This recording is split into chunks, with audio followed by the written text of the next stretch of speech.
Welcome back one final time to Hot Roster today. Gary and Thorne and Cam Stewart still with you, breaking down the matchups available to you on HotRoster.com, whether that be on the computer, on your iPhone, on your Android, anywhere you want to download this wonderful app, do so because you're going to want to play one of the 3 NHL cards available to you tonight on HotRoster.com. And Cam and I will be breaking down the Power Play card, where there are 12 matchups, actually 11 matchups available to you because the Carey Price Ben Bishop matchup has been canceled.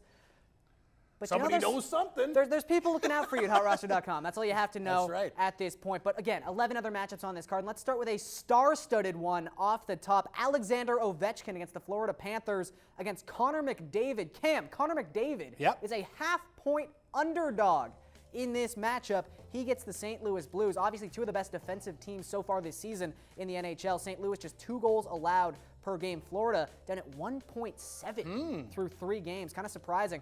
You going Ovi? I am. Connor McDavid? That's the thing. You're looking at this matchup going, I got to take McDavid. I'm getting this guy as a pooch. He's got more points. But this is what we talked about on Hot Roster, Gary. It's the shot factor. And Ovi's a guy averaging 4.33 so far. And that number is going to continue to go up, where McDavid, he's around 3. So Alexander Ovechkin is a guy that's ready to explode, ready to break out. And I look at the McDavid matchup against the Blues.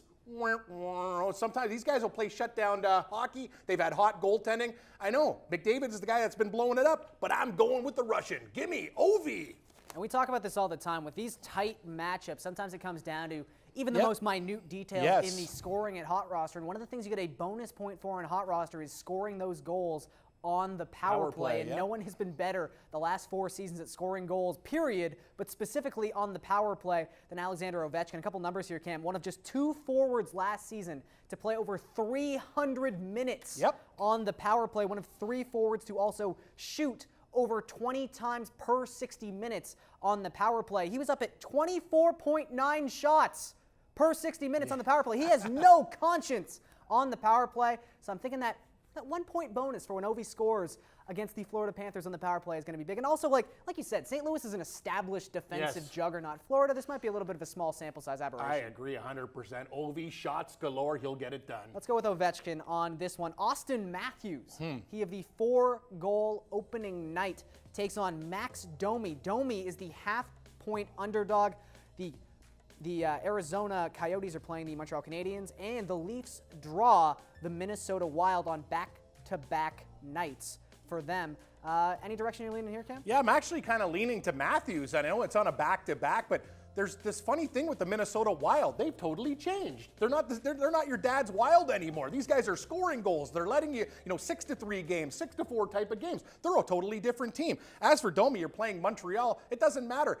Carey Price, he can come back and only 5 goals against in 3 games, Garion. That is fantastic stuff. So you know what? It's a tough matchup for the Desert Dogs going into Montreal. As for the Leafs in Minnesota, I see goals galore. I could see a 5-4 type of hockey game, just like the Jets-Leafs the other night. Sign me up with Matthews.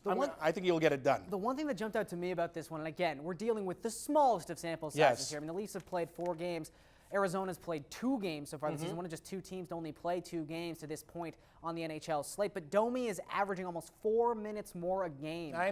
Than Austin Matthews. You bring up good points, That kind of draws me in a little bit. And also say, I just feel like normalization is going to happen a little for Max Domi so far. The numbers don't look that good, but one of the reasons for that, his offensive zone start percentage is only 36.4%. Basically what that means is when the action is restarting on the ice, the faceoffs in the offensive zone divided by total faceoffs, he's playing most of his shifts having to start in the defensive zone, Cam. I think that flip-flops a little bit tonight. I think he's going to get on the board, and maybe Carey Price is a little rust. Yeah, you never know. Well, I'm going to play to the Carey Price rust factor. So give me the underdog here with Max Domi. Okay, Phil Kessel getting to one of the 2 over-unders on the bottom of this card. Over under 4 points tonight against the San Jose Sharks. Yeah, so far he's got 2 goals in 4 games. He's a -2 player. That's not good for Phil.